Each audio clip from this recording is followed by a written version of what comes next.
একটা আয়াত আছে, সেই আয়াতগুলো মুনাফিকদের কিছু খারাপ কাজ অভ্যাস এগুলো আল্লাহ পাক তুলে ধরেছে। আল্লাহ পাক বলতেছে ফাওয়াইলুল লিল মুসাল্লিন।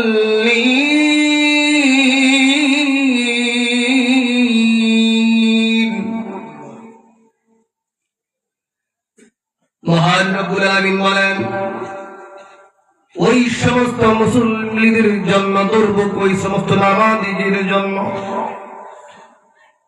কোন সমস্ত নামাজি? রব্বুল আলামিন পরবর্তী আয়াতের মধ্যে বলেন, আল্লাযীনা হুম আন সালাতিহিম সাহুন।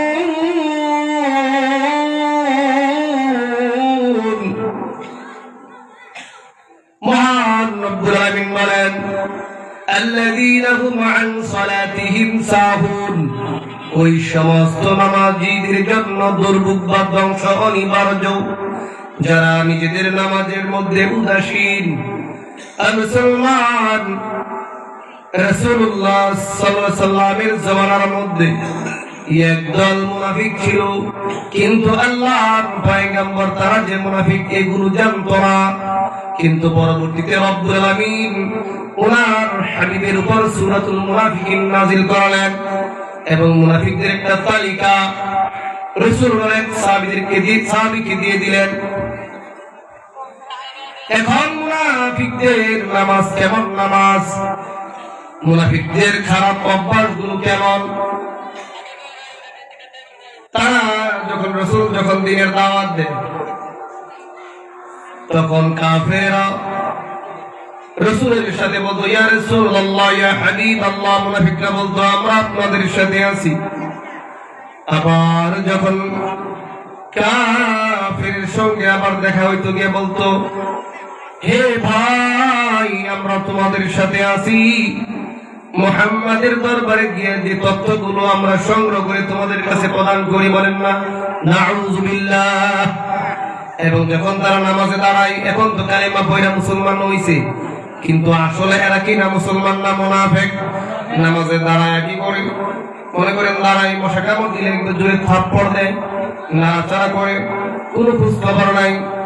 আল্লাহ রাব্বুল আলামিন এই সূরাতুল মাউনের মধ্যে বলেন, ওই সমস্ত নামাজীদের জন্য ধ্বংস অনিবার্য, এদের নামাজ আল্লাহর দরবারে কবুল হবে না।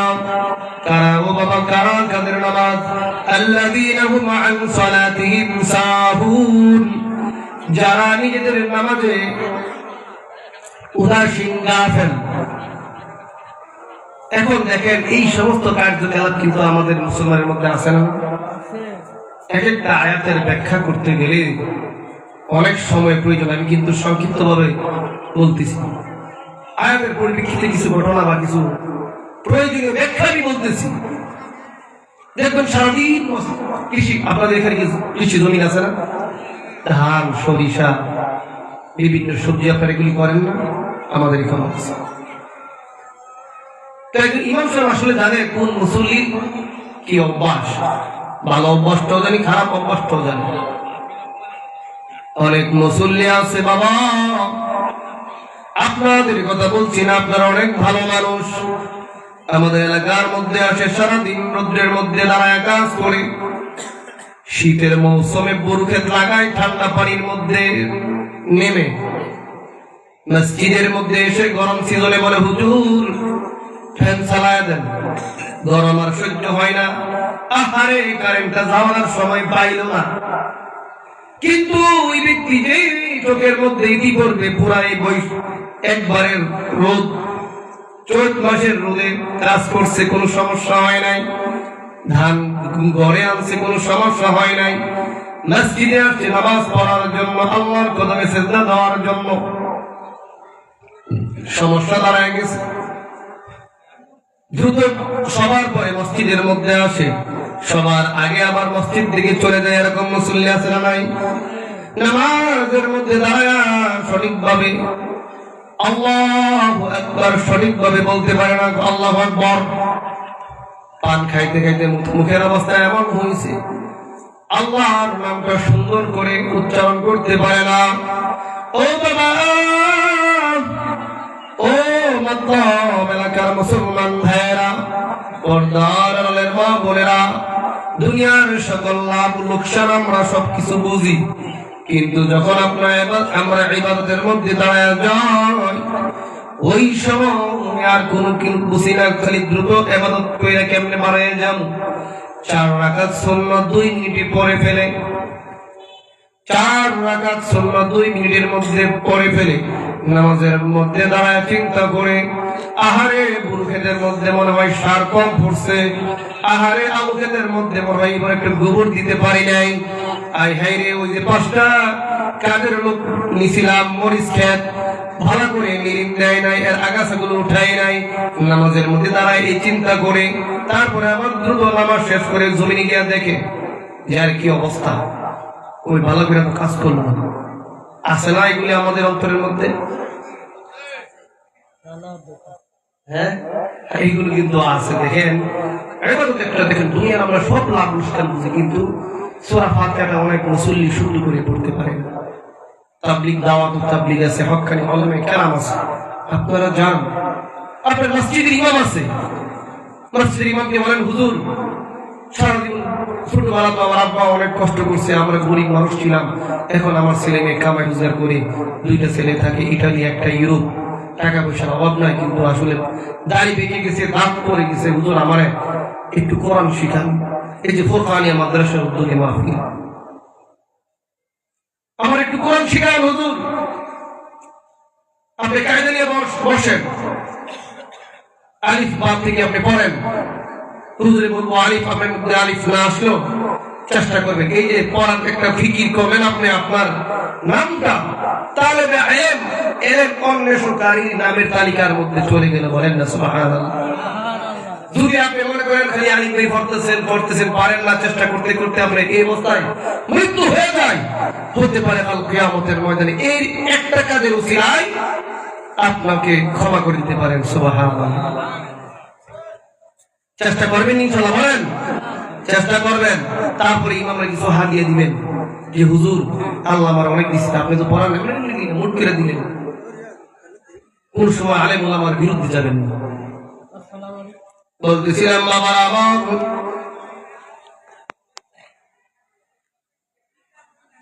কথা বললে অনেক লম্বা কথা, কেউ মাইন্ড করেন না, কাউকে আমি লক্ষ্য করে আমি কোনো কথা বলি না। কোরআনের আয়াত তেলাওয়াত করতে গিয়ে এর আনুষঙ্গিক কিছু কথা আসলে আমার বলতে হয়, এটা আমার হক, আমার দায়িত্ব। নতুবা কাল কিয়ামতের ময়দানে রব্বুল আলামিন বলবে, হে কামরুজ্জামান রাইবুল, যা কিছুই টুকটাক অল্প কিছু কোরআনের ইলম আমি তোমারে দিছি, এর সঠিক কথা তুমি মানুষের নিকট বলো নাই, না বলার কারণে তোমার জিম্মাদারি আদায় করো নাই। তোমাকে এই একটা জিম্মাদারি সঠিকভাবে আদায় না করার কারণে তোমার আমি জাহান্নামী বলে ঘোষণা দিয়ে দিব। আল্লাহ আমারে তুমি মাফ করে দাও, আল্লাহ আমারে কবুল করো, এলাকার মাহফিলকে কবুল করো। বলেন না সবাই সুবহানাল্লাহ, সবাই চিল্লায় বলেন আল্লাহু আকবার। আল্লাহ রাব্বুল আলামিন বলতেছেন, তাহলে মুনাফিকদের অবস্থা কেমন, বলে তারা কেমন নামাজি। ফাওয়াইলুল লিল মুসাল্লিন,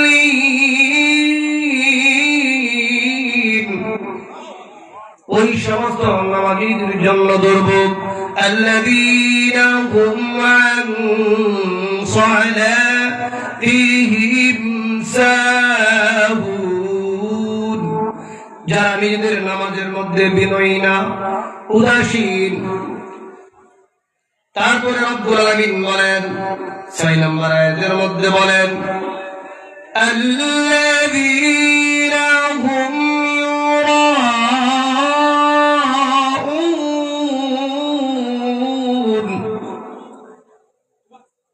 ওই সমস্ত নামাজীর জন্য দুর্ভোগ, আল্লাযীনা হুম ইউরাউন, যারা মানুষকে দেখানোর জন্য ইবাদত বন্দেগী করে। বলেন না নাউযু বিল্লাহ।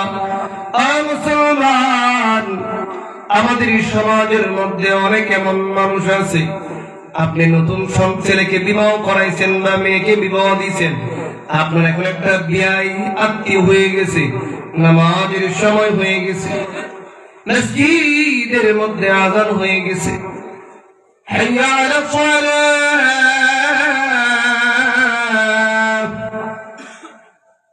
নামাজের দিকে আসো, হাইয়া আলাল ফালাহ,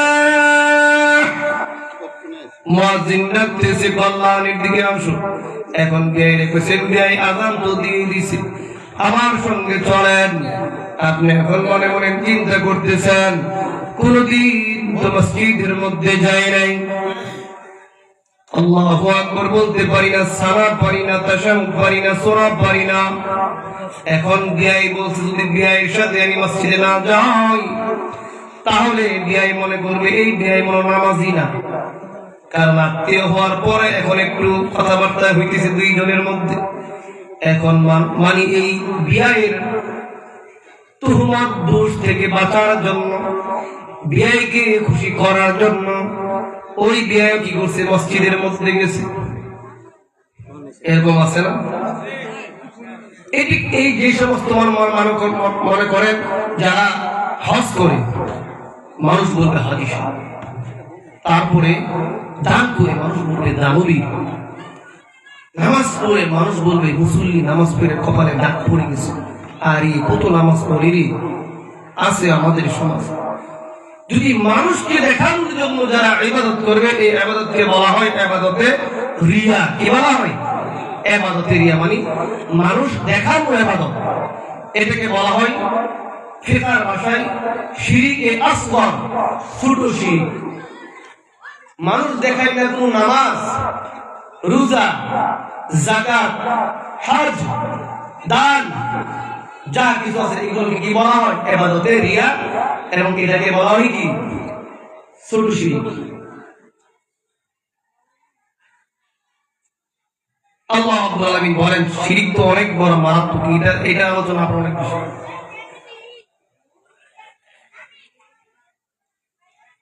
ইন্নাশ শিরকা লাযুলমুন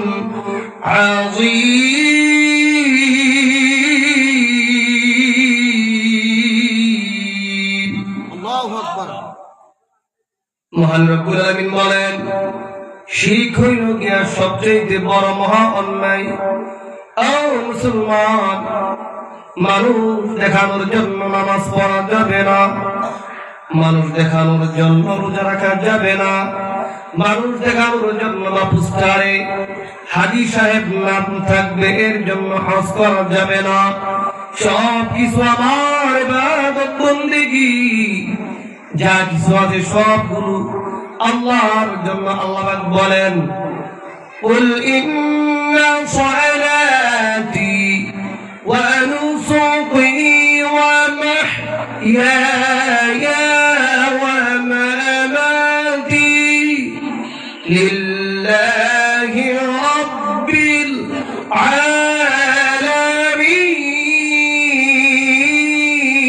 আলামিন। আল্লাহু আকবার।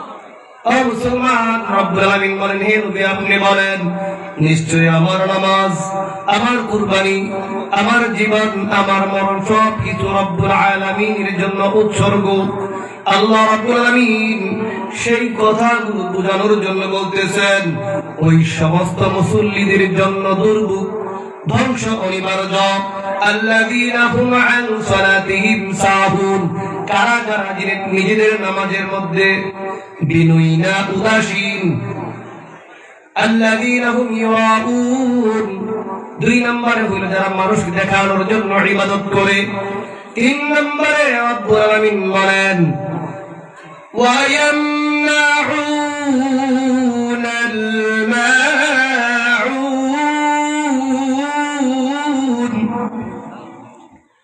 এবং যারা ছোট ছোট কাজের বস্তুগুলো দিতে বাধা প্রদান করে, এদের জন্য দুর্ভোগ। যে আয়াত আমি শুরু দিয়ে বলছিলাম এই সূরার নামকরণ করা হয়েছে আল মাউন বলে। ও মুসলমান, আপনার ঘরে আপনার সমর্থন আছে, টাকা পয়সা আছে, ঘরের মধ্যে একটা কোদাল আছে, প্রতিবেশী বলছে, ভাই আপনার কোদালটা দেন, আমি একটু কাজ করব। ঘরে কোদাল আপনি সারাঞ্জম রেখে বলেন আমার ঘরের মধ্যে নাই। বাড়ির প্রতিবেশী এক মহিলা আরেক মহিলাকে বলতেছে, আপা একটা ডেক দেন, বাড়ির মধ্যে মেহমান আসছে গো, একটু রান্না করব, আমার ঘর ছোট ছোট ছোট পাতিল। মহিলা ডাক দিয়ে বলে, আমার ঘরের মধ্যে কোনো বড় ডেক নাই, ইমুকের বাড়িতে নিয়ে গেছে। একজন বললে, ভাই জমিনের মধ্যে হাল চাষ করব, আপনার নাঙ্গল জোয়ালটা দেন, আপনার রশিটা দেন। আপনি ঘরে রেখে আপনি না বললেন। আল্লাহ রাব্বুল আলামিন বলেন, ওয়ায়ামনাউনাল মাউন, এবং যারা কি করে প্রয়োজনীয় ব্যবহারিক বস্তু দিতে কি করে অস্বীকার করে, নিষেধ করে। এটা কি ছোট মনের মানুষ, এটা একটা ছোট লোকের অন্তর। কারণ ছোট্ট একটা আমলের বিনিময় হতে পারে, আল্লাহ পাক আমাকে আপনাকে ক্ষমা করবেন। তো আমি আপনাদের সামনে যে সূরা আল মাউনের অনুবাদ এবং সংক্ষিপ্ত তাফসীর করছি, যারা আলোচনা শুরু থেকে শুনছেন আপনারা, তারপর আমরা হাদিস আছে আমি সেটা বলবো। হযরত আমার বয়ান 7:30 না, তো আরো 15 মিনিট আছে, আরো 15 মিনিট আছে। এখন আমার এই তেলাওয়াতকৃত আয়াত সূরাতুল মাউনের যেটা সার নির্যাস, মনে করেন উদাহরণ দিয়ে বলি, একটা শরবত আপনি বলেন কি লাগে, পানি লাগে, তারপরে লেবু দেন, চিনি দেন, কিছু কুলের বসি যায়, কিছু দেন দিয়ে শরবত হয় না। এই সূরার সার নির্যাস কি দাঁড়াইল? এখানে প্রথম আয়াতের এই সূরার মধ্যে আয়াত কয়টা? 7টা। কয়টা আয়াত বাবা বলবেন? 7টা। বাড়িতে নিয়ে যাবেন, ওয়াজ কিন্তু এখানে পেয়ে যাবেন। বলেন হুজুরে তো কইব, হুজুররা কইব, সমস্যা নাই। ওয়াজ এই বয়ান একদিক দিয়ে শুনছি, একদিক দিয়ে কি করুন বের করে ওয়াজের ময়দানে রেখে যাবো, এরকম যেন বাবা না হয়। আখলিস দীনাকা ইয়াকফিকাল আমালুল কলিল, যদি আপনার নিয়ত সঠিক হয়, অল্প আমল করলে আল্লাহ পাক জান্নাত দিয়ে দিবেন। হাজাতের উসিলা হইলে অল্প আমলের বিনিময়, কিন্তু আমল তো তবে বিশুদ্ধ। তো 3টা বদমাশ, এক নাম্বার কি, যে কাফেররা পরকালকে বিশ্বাস করে না। 2 নম্বরে এতিমদের কি করে, তাদের হক নষ্ট করে। 3 নম্বরে মিসকিনদেরকে খাবার খাওয়ায় না। এটা কাফেরদের বদভ্যাস। তো এই বদভ্যাস যদি আমাদের অন্তরে থাকে যে পরকাল আমরা বিশ্বাস করি না, ওই সলিমুদ্দিনের খেত দখল করছি, মরার পরে মনে বাস দেখ, আমার কোনো সমস্যা নাই, দুনিয়াতে তো ভালো করে চললাম, এগুলো থাকলে অন্তর থেকে বের করতে হবে।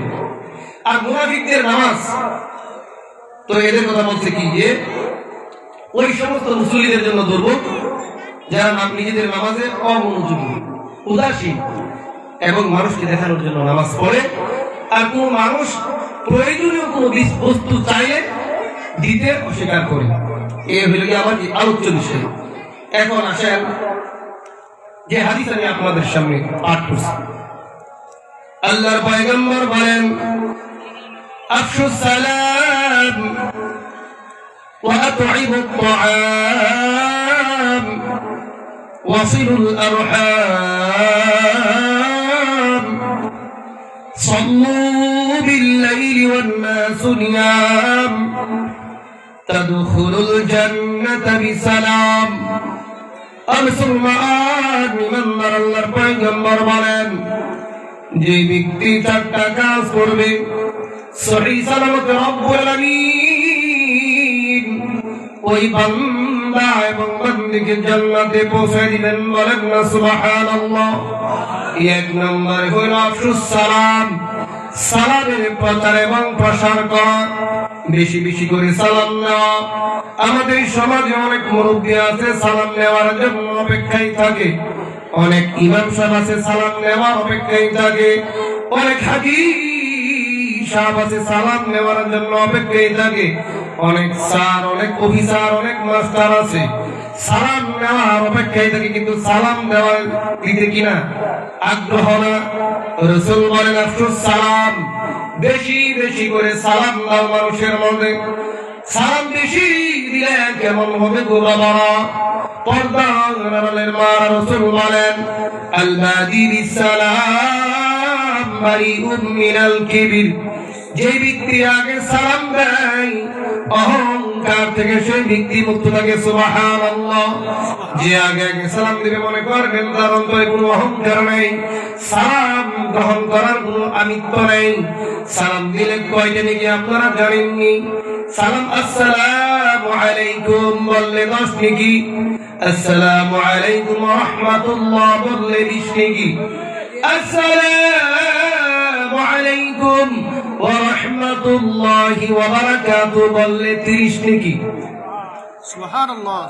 তাহলে আসসালামু আলাইকুম বলা যাবে, আসসালামু আলাইকুম ওয়া রাহমাতুল্লাহ বলা যাবে, আসসালামু আলাইকুম ওয়া রাহমাতুল্লাহি ওয়া বারাকাতুহু বলা যাবে। এটা হলো কি সালাম আপনি দিতে পারেন। সালামের অনেক আদব। সালাম আমরা দিব, সময় কম আমি বলতেছি হাদিসের সার সংখ্যা। 1 নম্বরে বেশি বেশি করে সালাম দেওয়া। মুরব্বিয়া ছোটদেরকে সালাম দিবে, ছোটরা মুরব্বিদেরকে সালাম দিবে, স্বামী বিবিকে সালাম দিবে, বিবি স্বামীকে সালাম দিবে, বাবা সন্তান দিকে সালাম দিবে, সন্তানেরা বাবাকে সালাম দিবে। বড়রা আগে যখন ছোটদেরকে সালাম দিবে তখন তারা ছোটরা একটু লজ্জায় পড়ে যাবে। আহারে আমার আব্বা, আমার দাদা, আমার মামা, আমার উস্তাদ, আমার স্যার, আমার ব্যাংকের অফিসার, আমার উকিল আমাকে আগে সালাম দিছে, বয়সে আমার থেকে বড়, আহা ওর অন্তরে কোনো অহংকার নাই, আমি দেখা হইলে এখন আগে আগে সালাম দিব। তাহলে 1 নম্বর আফরুস সালাম। 2 নম্বরে ওয়া আতঈমুত তাআম।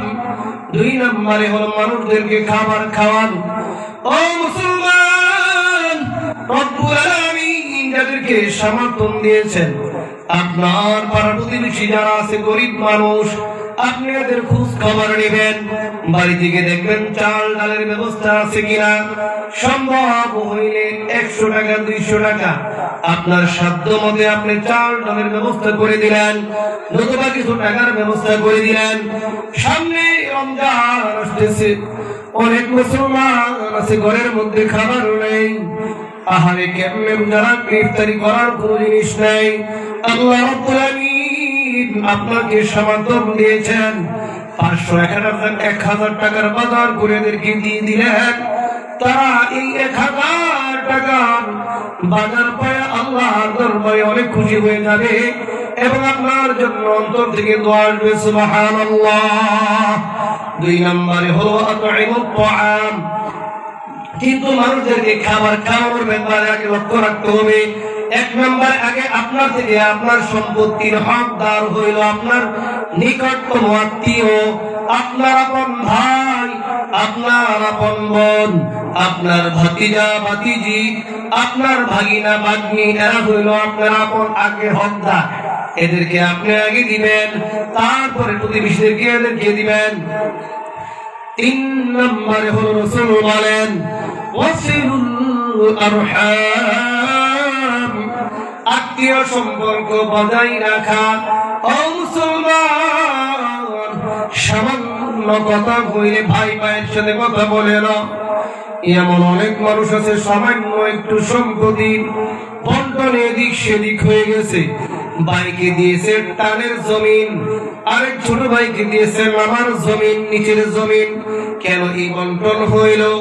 ভাই ভাইয়ের সাথে 1 যুগ 12 বছর 6 বছর 3 বছর ধরে কথা বলে না, সম্পর্ক ছিন্ন হয়ে গেছে। আল্লাহর পয়গম্বর বলেন, হে দুনিয়ার মানুষেরা তোমরা শুনে রাখো, লা ইয়াদখুলুল জান্নাতা কাতি', আত্মীয় ছিন্নকারী প্রথম অবস্থায় বেহেশতে যাবে না। মানে যে আত্মীয় ছিন্ন করে, আত্মীয় ছিন্ন করার অপরাধে রব্বুল আলামিন একটা দীর্ঘমেয়াদী শাস্তি, যে শাস্তি ভোগ করে তারপরে সে জান্নাতে যাবে। প্রথম দরজায় প্রথম অবস্থায় জান্নাতে যাবে না। তাহলে আত্মীয় ছিন্ন করলে কি ছিন্নকারী জাহান্নামে প্রবেশ করতে হয়। বেহেশতে আপনি যাবেন যখন আপনার ঈমান আছে, কিন্তু এই গুনাহের মনে করেন আযাব ভোগ করে তারপরে যেতে হবে। কবর আযাব সহ্য করার ক্ষমতা আমার আপনার নাই। 4 নম্বরে রাসূল বলেন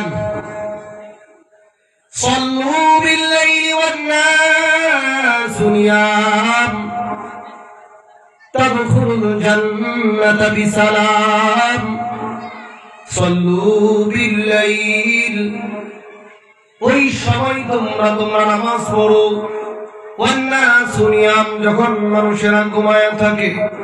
ও বাবারা, আপনারা বুঝতে পারবেন এই হাদিসের ভাষ্য অনুযায়ী যখন মানুষেরা ঘুমায় থাকে কোন নামাজের কথা বলা হয়েছে? তাহাজ্জুদের নামাজ। ও মুসলমান, সমস্ত মানুষ নয়, পক্ষী যাহা কিছু আছে সব কিছু একবারে শান্ত স্তব্ধ হয়ে যায়। কিন্তু যখন আপনি ওই সময় এই শীতের মৌসুমে ওইটা যখন আপনি ঠান্ডা পানি দিয়ে উজু করে তাহাজ্জুদের নিয়তে যখন যাই নামাজের মুসল্লার মধ্যে আল্লাহু আকবার বলে নামাজের মধ্যে দাঁড়ায় যান, মহান রব্বুল আলামিন আপনার এই সুন্দর আমল দেখে কুদরতের মধ্যে জুস উঠে যায়। ফেরেশতাদেরকে ডাকতে বলে, আমার ফেরেশতারা, তোমরা তো বলছিলা ওগো আল্লাহ মানুষ বানায়ও না, এরা মারামারি হানাহানি করবে, ফিতনা ফাসাদ করবে। ডাক দিয়ে বলে, ফেরেশতারা দেখে যাও, আমার বান্দা ইচ্ছে করলে ঘুমিয়ে থাকতে পারতো কিন্তু ঘুমায় নাই। ঠান্ডা পানি দিয়ে উজু করে মুসল্লায় দাঁড়ায়া আমার সাথে আমার বান্দা কথা বলবে। আল্লাহু আকবার বলে তেলাওয়াত শুরু করলো। আলহামদুলিল্লাহি রাব্বিল আলামিন আর রহমানির রহিম মালিকি ইয়াউমিদ্দিন, এভাবে তেলাওয়াত করতে লাগলো। রাসূল বলেন, যখন কোন বান্দার এই চারটা কাজ করবে তাদখুলুল জান্নাতা বিসালাম, তখন সহি সালামতে বেহেশতে প্রবেশ করবে। সুবহানাল্লাহ। তাহলে আপনাদের সামনে যে হাদিস পেশ করলাম, এখানে চারটা করণীয় জিনিসের কথা বলা হয়েছে। এক নম্বরে আফসুস সালাম, বেশি বেশি করে কি করা? সালাম দেওয়া। দুই নম্বরে ওয়াতঈমুত তুআম, আল্লাহ যদি সাধ্য দেয় মানুষদেরকে খাবার খাওয়াইবেন। তিন নম্বরে ওয়াসিলুল আরহাম, রহিম আত্মীয় সম্পর্ক কি করতে হবে? রক্তের বন্ধন এটা বজায় রাখতে হবে মৃত্যুর আগ পর্যন্ত।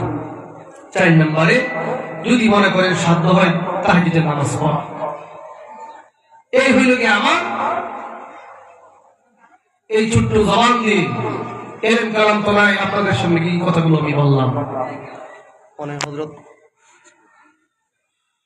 তো আমার কথা তো সবাই আলহামদুলিল্লাহ বুঝছেন তো?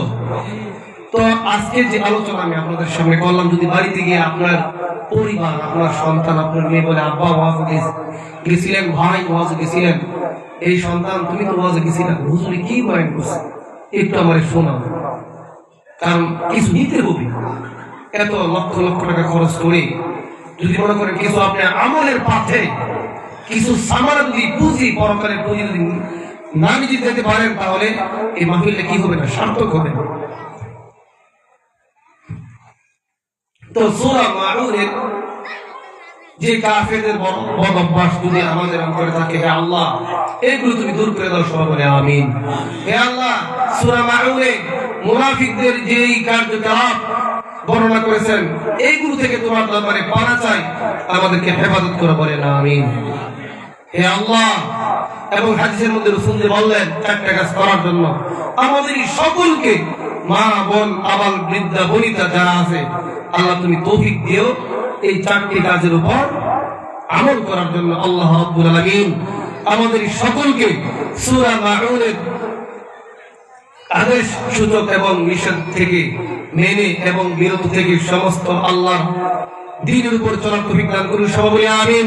ওয়া আখিরু দাওয়ানা আলহামদুলিল্লাহি রাব্বিল আলামিন। আসসালামু আলাইকুম ওয়া রাহমাতুল্লাহি ওয়া বারাকাতুহু।